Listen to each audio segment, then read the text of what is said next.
Senhor para todos.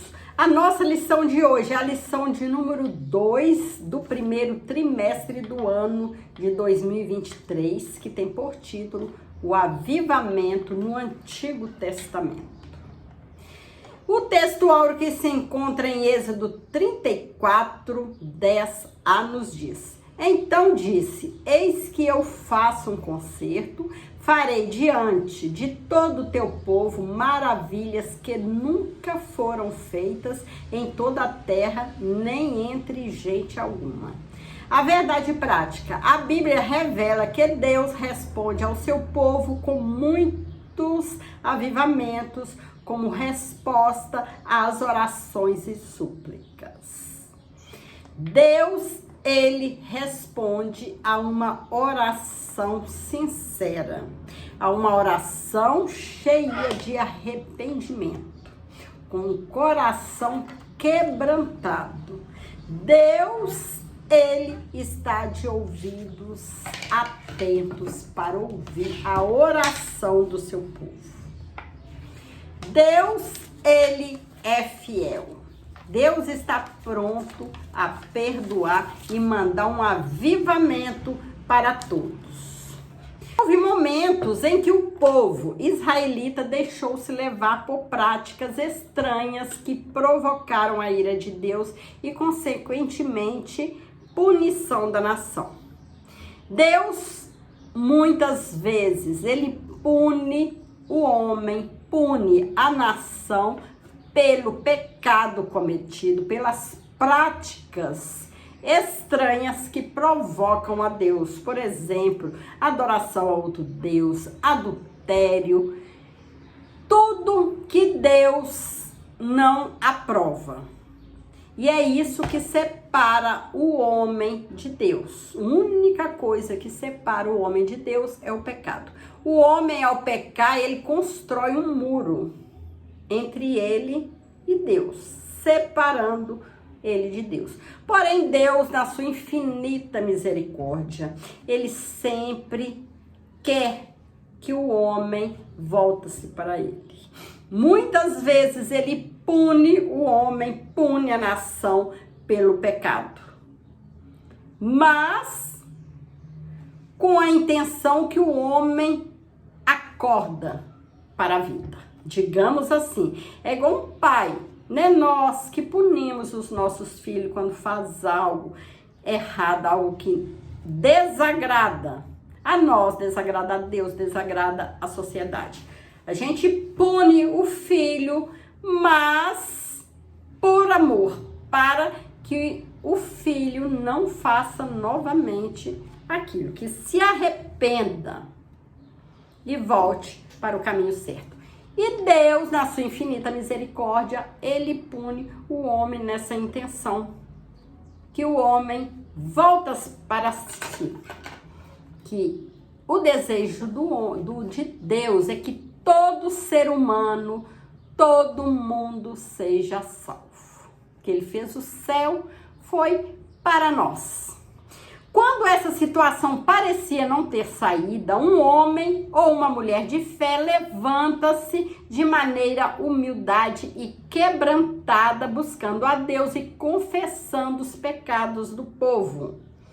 Deus puniu a nação. Porém, quando tem um homem, uma mulher que levanta-se em oração, intercedendo pela nação, pelo povo, Deus ouve. E ele busca uma maneira de resgatar aquela nação. E isso aconteceu. Então o Altíssimo ouvia as orações e enviava do céu um avivamento como uma chuva seródia. Registro como esse no Antigo Testamento fundamentam o ensino dessa lição que vamos hoje estudar. O avivamento no tempo de Moisés. Quando José, o filho de Jacó, morreu, o povo israelita sofreu com a tirania de Faraó, que não conhecia a história de benefícios que os judeus receberam da parte de Deus no governo de José, né? Como nós já estudamos o governo de José, sobre José, que Deus, José, sendo fiel a Deus, ele progrediu muito a vida de José, a vida daquela nação, enquanto José reinava, que José foi fiel a Deus. E Deus, contente, ele manda chuvas de bênçãos para José e para toda a nação, abençoando aquele povo. Nesse contexto, Moisés foi divinamente chamado no Monte Horebe e viu uma sarça que queimava, mas não se consumia. Ao se aproximar daquela imagem, Deus o chamou para libertar o seu povo do Egito. Isso depois que José havia morrido, né? Que o povo, ele sofreu a tirania, a maldade de Faraó. Mas Deus chamou Moisés para que libertasse o seu povo do Egito, das garras de Faraó, dizendo: eu sou o Deus de teu pai, o Deus de Abraão, o Deus de Isaque e o Deus de Jacó. E Moisés encobriu o seu rosto, porque temeu para Deus, porque a glória de Deus foi muito forte, que Moisés encobriu seus olhos. Diante dessa visão, o Senhor esclareceu que o enviaria ao Egito a fim de libertar o seu povo. Deus estava dando uma missão a Moisés, de libertar aquele povo do Egito, aquele povo da tirania de Faraó. O soberano exerceu juízo sobre Faraó de maneira poderosa, que enviou as 10 pragas ao Egito, fazendo com que o rei Faraó deixasse o povo israelita sair daquele país. Esse foi o avivamento que Deus concedeu no tempo de Moisés. Então, quando o homem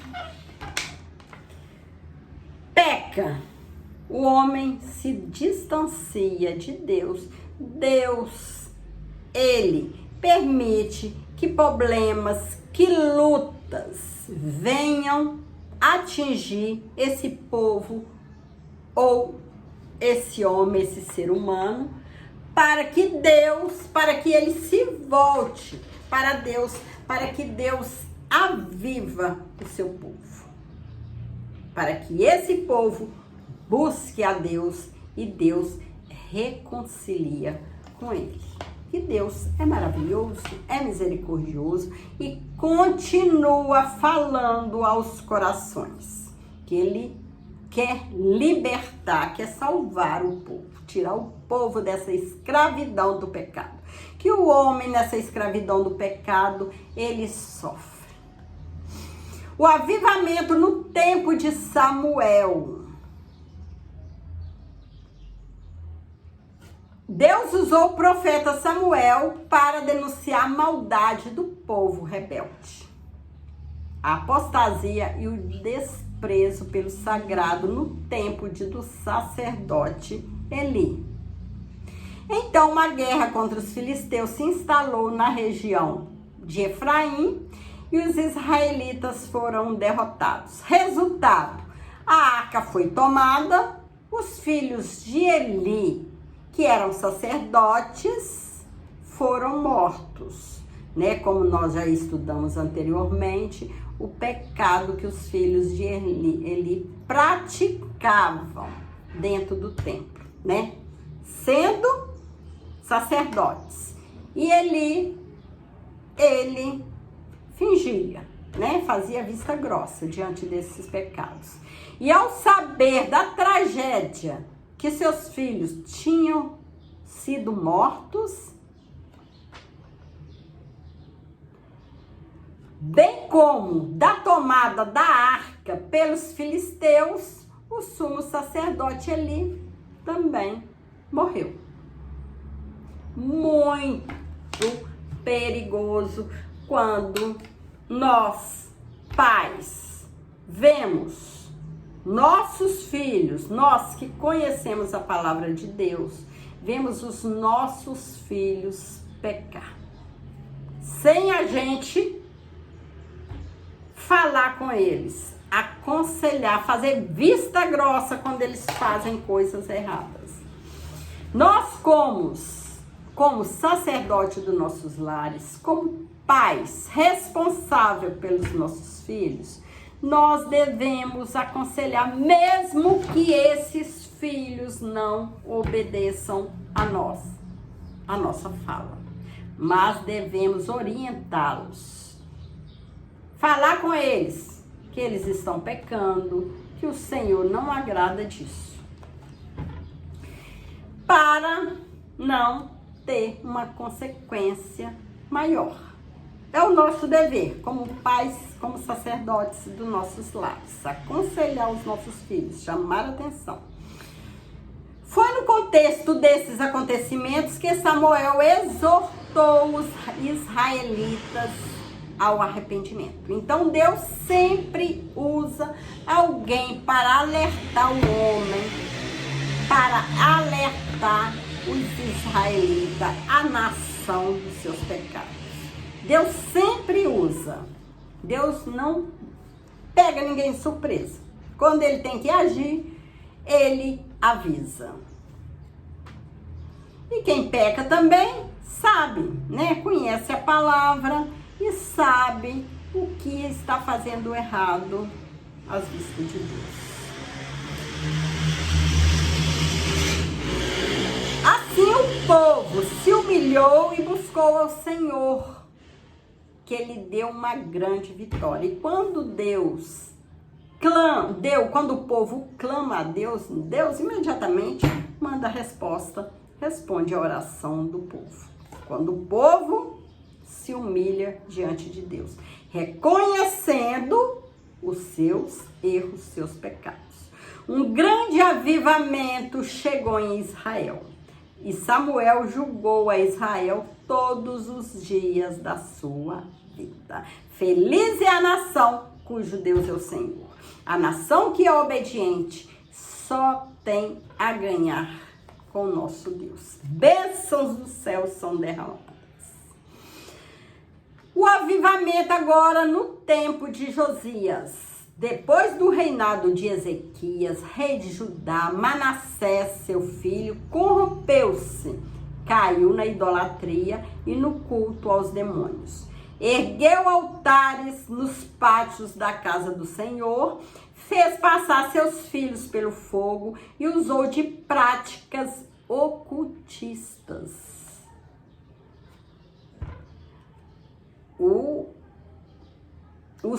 Manassés, seus filhos, corrompeu-se, caiu na idolatria e no culto dos demônios, erguendo altares no pátio da casa do Senhor. Fez passar seus filhos pelo fogo e usou de práticas ocultistas, mesmo conhecendo a palavra do Senhor. Como punição, Deus enviou o exército assírios para o prenderem com cadeias. Entretanto, Manassés se arrependeu. Quando há arrependimento, Deus ouve a oração. Deus ouviu sua oração e restituiu o reino. O homem, ele peca, ele falha. Mas, quando ele se arrepende, ele volta-se para Deus com aquele coração arrependido, aquele coração quebrantado. Deus, ele do céu, ele ouve as orações.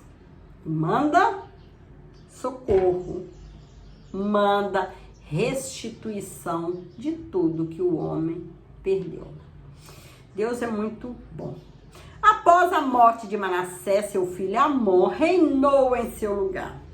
Infelizmente, esse rei não seguiu o exemplo do pai e governou de maneira corrupta.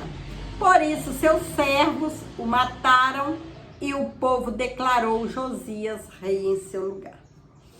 Quando há arrependimento, Deus perdoa, ouve a oração e restitui tudo que o homem perdeu.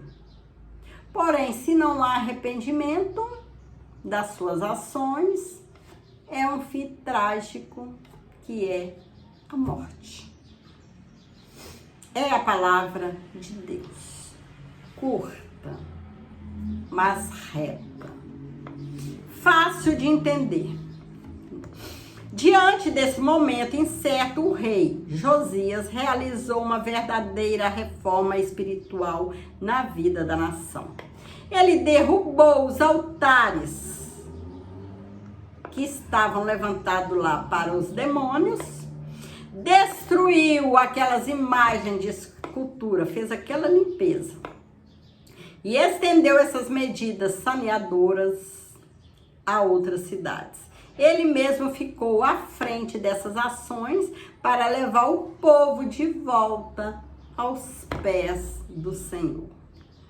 A situação espiritual era tão decadente desse povo que até o livro da lei havia se perdido do templo. É triste, né? E nós devemos ter muito cuidado, né? Para que isso não venha acontecer com as nossas vidas. Aqui diz que até o livro da lei havia se perdido ali dentro do templo. Imagine, passando para nós aqui, voltando-se para nós. Se a gente passa dias e dias sem pegar a nossa Bíblia, sem ler um versículo, né? Não dá importância mais à palavra de Deus. A Bíblia se perder dentro da nossa casa. Então, a gente tem que viver sempre vigilante, estudando a palavra, lendo capítulo, um versículo, estando sempre antenados na palavra de Deus para a gente evitar quedas, evitar pecados em nossas vidas. Que falhas a gente tem, mas a gente tem que viver em vigilância para não pecar e o pecado criar raízes em nossos corações e a gente acabar construindo aquele muro de divisão entre nós e Deus. Que não é bonita, não é fácil a vida do homem sem Deus, né? E quando não há arrependimento, o fim é a morte. Mas Deus está sempre pronto a perdoar aqueles que estão caídos, aqueles que estão distanciados do Senhor. Basta arrepender dos seus pecados e voltar-se para Deus com o coração quebrantado. A situação espiritual era tão decadente que até o livro da lei havia se perdido dentro do templo, mas foi achado durante as obras do santuário. Assim, o Altíssimo usou a reforma do rei Josias para conduzir o povo a um avivamento espiritual. E é assim que Deus age. É nesse momento de arrependimento que o avivamento chega ao seu povo. Aquele avivamento espiritual que é a presença de Deus no meio do seu povo. Confissão de pecados e retorno à palavra de Deus. O chamado de Neemias. Neemias se achava na função de copeiro do rei Artaxerxes da Pérsia, quando foi informado da miséria em que a cidade de Jerusalém se encontrava. Apesar de o templo estar reconstruído, os muros da cidade estavam fendidos e as suas portas queimadas a fogo. Neemias orou durante 4 meses com grande lamentação. Deus, ele ouve a oração de um justo. Aquele justo que ora intercedendo a favor do outro, intercedendo a favor de si mesmo, ou mesmo de uma nação. É por isso que nós, servos do Senhor, precisamos estar em oração pela nossa nação. Em vez nós ficarmos criticando o presidente, prefeito, governador, as autoridades da nossa nação, em vez de fazermos críticas, vamos orar, entregar a nossa nação, entregar os governantes nas mãos de Deus. Que Deus, Ele fará a obra. Estamos agora, a partir de hoje, né? O nosso Brasil vai ter um novo presidente, vai ter aquela troca de presidentes. Precisamos orar para o nosso futuro presidente, para todos os governantes que vão governar o Brasil, a governar a nossa nação, para que Deus esteja no meio desse governo, que o povo, Deus na direção, o povo vai se alegrar, porque Deus, Ele mandará chuvas de bênçãos sobre a nossa nação. Então, o nosso dever é esse. Não ficar falando mal, não ficar criticando. Vamos orar, que Deus vai fazer a obra.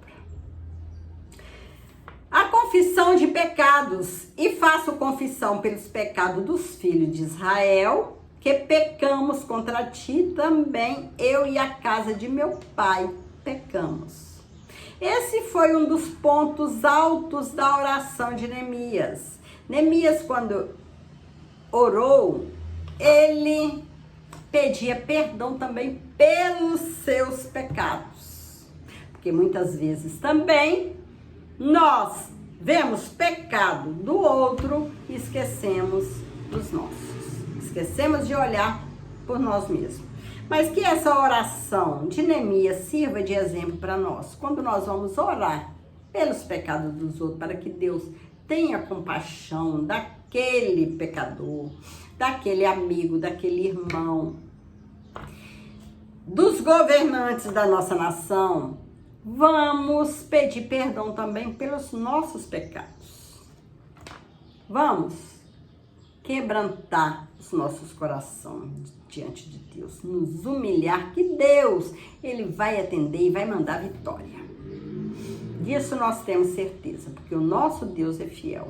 Esse foi um dos pontos altos da oração de Neemias, pedir perdão pelos próprios pecados, pelos pecados dele. Na condição de um intercessor, ele se incluiu entre os pecadores. É isso que nós também devemos fazer, nos incluir no meio dos pecadores, para que Deus também venha ter misericórdia de nós. Mencionando a casa de seu próprio pai, Neemias confessou mais. Vamos ler aqui. De todo nós corrompemos contra ti e não guardamos os mandamentos, nem os estatutos, nem o juízo que ordenaste a Moisés, teus servos. Neemias 1:7. A confissão dos pecados é a condição indispensável para viver um verdadeiro avivamento espiritual. O avivamento pelo ensino. No tempo de Neemias, o ensino da palavra de Deus foi uma marca que precedeu o avivamento. Neemias mandou que fosse lida a palavra de modo didático, pausadamente, para que o povo entendesse o que Deus requeria de suas vidas naquele momento crucial para a história judaica, após anos de cativeiro em terra estrangeira. Além da leitura, explicavam o significado de cada expressão. E o povo entendeu. Maravilhoso quando lermos a palavra de Deus, quando estivermos ministrando a palavra de Deus, lermos pausadamente. Lermos, relermos, meditarmos e depois fazer um apanhado daquela leitura que nós estamos lendo, para a gente entender e para quem a gente tiver transmitindo a mensagem também entender o que Deus está falando.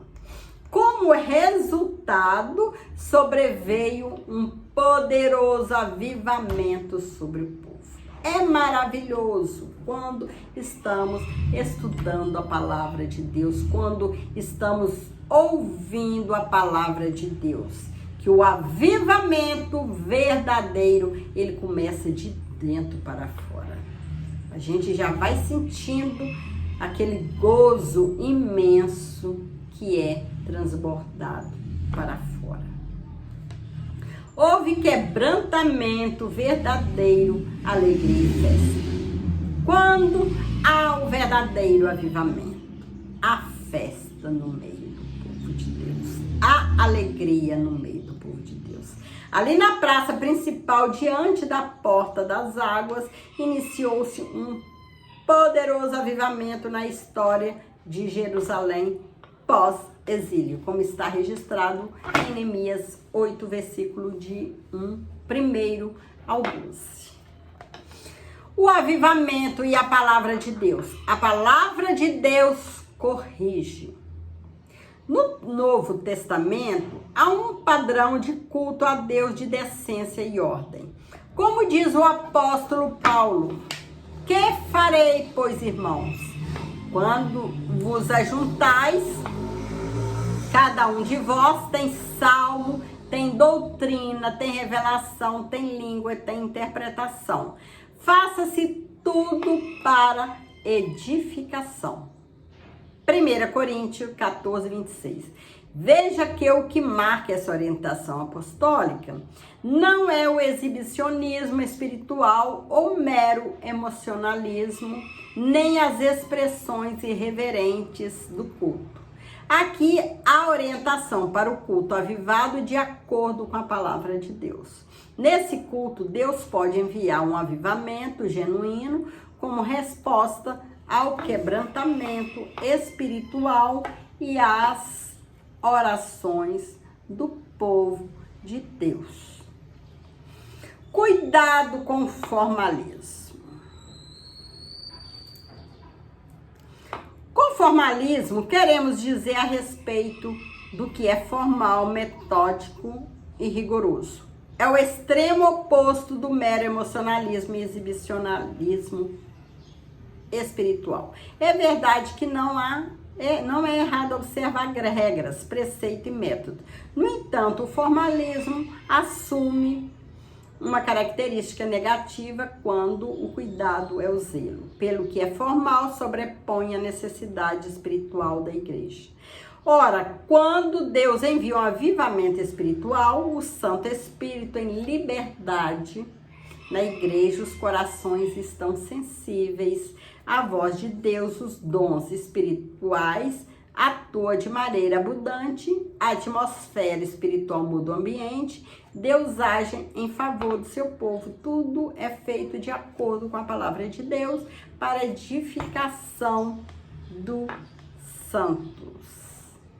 Então, a Bíblia nos orienta quando ajuntarmos, cada um tem salmo, tem doutrina, tem revelação, tem línguas, tem interpretação, que tudo seja feita para a edificação da igreja. Se tem revelação, tem línguas estranhas, tem interpretação, tudo tem que ser feito para edificação espiritual. E nada de exibicionismo espiritual.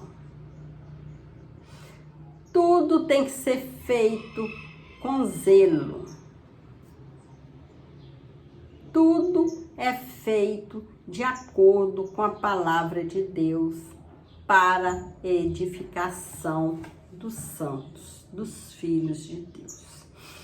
É entregar a mensagem e deixar Deus agir. É entregar a mensagem, deixar-se Deus aparecer nas nossas vidas. Nada de exibição, querer mostrar-se, mas deixar que Deus fale, que Deus haja em nossas vidas. Que tudo seja para a honra e glória do nome do Senhor, para a edificação dos santos. Deixa Deus agir. Vamos fazer na obra de Deus e deixar Deus agir na nossa vida. Deus nos usar como instrumento nas tuas mãos. A nossa voz precisa ser usada por Deus. Que Deus use a nossa voz para trazer a sua mensagem, para edificação de todos. Chegamos à conclusão da lição de hoje. Os avivamentos no Antigo Testamento sempre vieram como respostas ao quebrantamento espiritual e às orações do povo de Deus. Isso se dava sempre diante de uma situação de calamidade ou de decadência espiritual e moral. Por misericórdia e bondade, Deus promovia a restauração de Israel. Que esses avivamentos veterotestamentários nos despertem para fazer a vontade de Deus nesses tempos de frieza e mornidão espiritual atuais. Então, que nós possamos sempre procurar a presença do Senhor, chegar mais perto de Deus, sermos avivados espiritualmente por Deus. E vamos continuar nessa peleja, nessa batalha, até chegar ao céu. Um lugar de gozo, um lugar que não teremos lutas, não teremos dificuldades. Só paz e adoração ao nosso Deus. Que o Senhor possa continuar nos abençoando. Fique com Jesus e que Deus abençoe você e abençoe sua vida.